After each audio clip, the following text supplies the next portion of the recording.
الذي تريد أن يبيض وجهك أمام الله، فثقل موازينك بالحسنات يا عبد الله. أختم لكم بهذا الحديث الذي ذكرناه، قصة عجيبة. رجل كبير في السن كان لا يصلي إلا في الصف الأول خلف الإمام، وفي يوم من الأيام بعد صلاة العصر زحف الرجل على مقعدته حتى وصل إلى الإمام، وتعجب الإمام من هذا الرجل الكبير في السن يزحف إليه وهو يسبح الإمام ما زال في الأذكار، يقول وإذا به يجلس بين يديه. قال يا شيخ يا مطوع، أريدك أن تعلمني شيء الله ينفعني به، أي شيء، علمني حاجة الله ينفعني بها.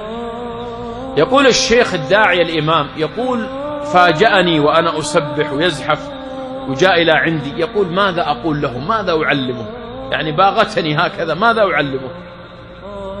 يقول فألهمني الله عز وجل وتذكرت هذا الحديث، كلمتان حبيبتان إلى الرحمن خفيفتان على اللسان ثقيلتان في الميزان، سبحان الله وبحمده سبحان الله العظيم.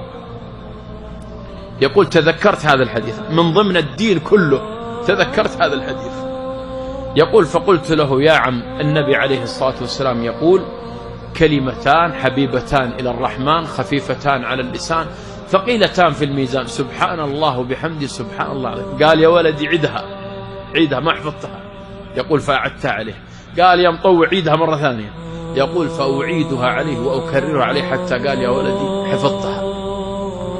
خرج هذا الشايب يا إخوان يدعو بهذه الكلمة إلى الله جل وعلا، كلما جلس في مجلس وفي وليمة وفي عزيمة قال يا إخواني، النبي عليه الصلاة والسلام يقول كلمتان حبيبتان إلى الرحمن خفيفتان على اللسان ثقيلتان في الميزان، سبحان الله وبحمده سبحان الله العظيم. يجون البنات من محارمه يسلمون عليه ويسلمون على راسه، يقول يا بنتي، النبي عليه الصلاة والسلام يقول كلمتان ويذكر لها الحديث وينشر هذا الحديث. كلما دخل في مجتمع أو جاءه أحد من أقاربه أو زاره في بيته قال هذا الحديث، فأخذ يدعو به إلى الله.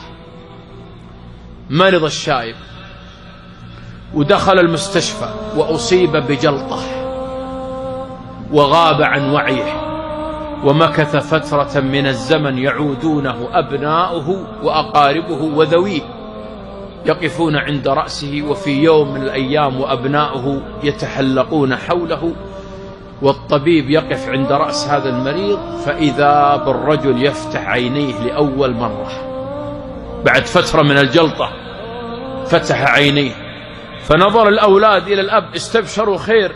الأب فتح عينيه، الدكتور ينظر، فرح الدكتور، اقترب منه الدكتور يلبس البالطو حق الدكتور والسماعة معلقة في صدره، فينظر إلى المريض وينظر المريض إليه هذا الشايب.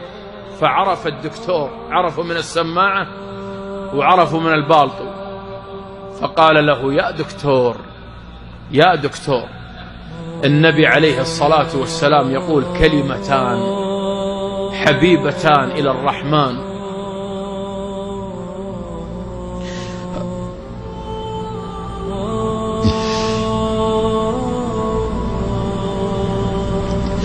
خفيفتان على اللسان ثقيلتان في الميزان. يا دكتور سبحان الله وبحمده سبحان الله العظيم. ثم فاضت روحه إلى الله،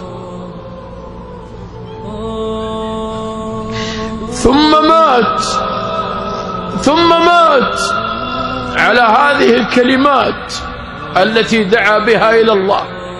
جلطة في غيبوبة لفترة طويلة، ثم لما استيقظ تذكر هذا الحديث الذي نفعه الله به، تذكر كلمتان خفيفتان على اللسان حبيبتان إلى الرحمن ثقيلتان في الميزان، يقولها للدكتور.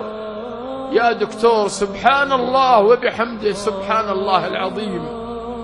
أتعلم يا عبد الله أن الحمد لله تملأ الميزان وسبحان الله والحمد لله تملأ ما بين السماء والأرض، وأنك لو قلت سبحان الله وبحمده غرست لك نخلة في الجنة.